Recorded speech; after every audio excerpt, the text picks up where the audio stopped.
India's Prime Minister Narendra Modi has landed in Melbourne as he prepares to meet with Anthony Albanese.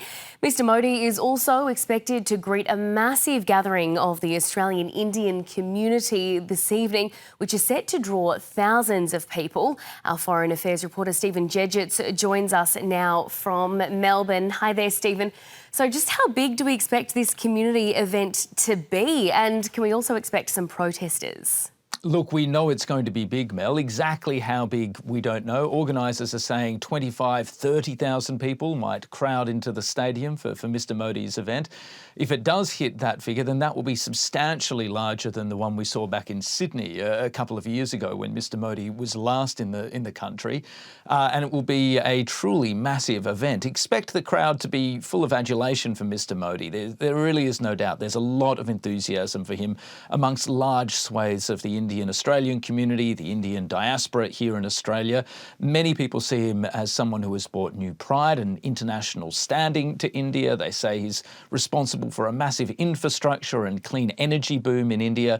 And they say that just having him here in Australia makes them more proud of their heritage. He is a popular figure.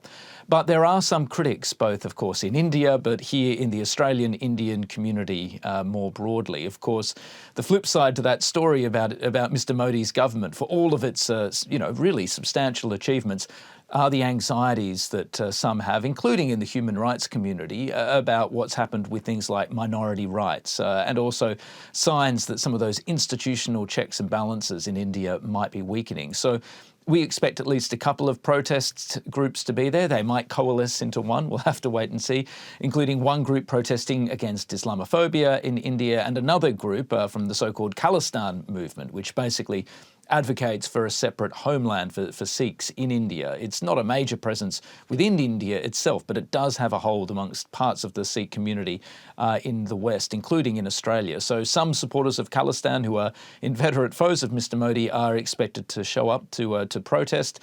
It's just a reminder that Mr Modi's legacy is a substantial one. He's a transformational figure in Indian history, but it is a complex one as well, and he does bring divided opinions through the Indian community. Stephen, some significant conversations to be taking place between the Prime Minister, with the Prime Minister today. What sort of announcements can we expect to come from this visit? Look, we'll have to wait and see, but it's clear that there's going to be a big focus on the economic relationship and trade, but also some very specific parts of that relationship, including critical minerals, renewable energy and uranium exports. Now, on uranium, it's a fascinating story. There was a big debate in Australia about whether we should sell uranium to India at all. That was resolved in favour around in the early 2010s in favour of yes, and there was an agreement struck about a decade ago or more to allow that to happen. But there have been minimal exports since then for various complicated reasons. And what the government seem to be inching towards is a fairly technical agreement that will smooth out some of the legal frameworks around uranium exports. And that will, if there is a desire for it on India's part, allow potentially much more uranium to flow to India to fuel its ambitions for a much larger nuclear power industry. They want to do that not just to actually power the data centres that they're building, but also to continue to cut their reliance on fossil fuels. So if that's agreed upon, that could be quite substantial.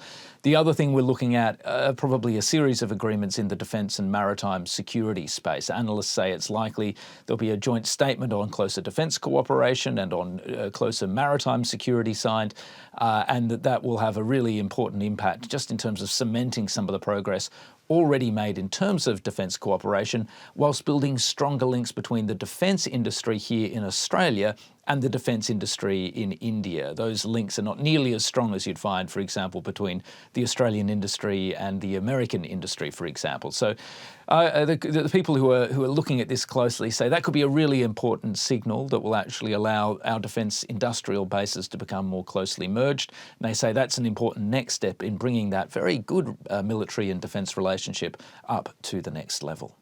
You've sort of touched on it there, Stephen. Just how vital is the relationship between India and Australia right now? Look, it's critical. It's critical across a number of fronts, and not just because we've got a massive Indian diaspora here in Australia, which is what's sometimes called the human bridge between the two countries. India is emerging as a major power. It's already a major power. It's emerging really as a great power in its own right. It's not going to happen immediately, but you can see the trajectory pretty clearly. At some point, it's going to be the third largest economy in the world. And it's going to become an absolutely indispensable economic partner for Australia. So although trade is going well at the moment, it's still too narrowly based. And there is a feeling that it really has to be diversified for both countries to really benefit from it.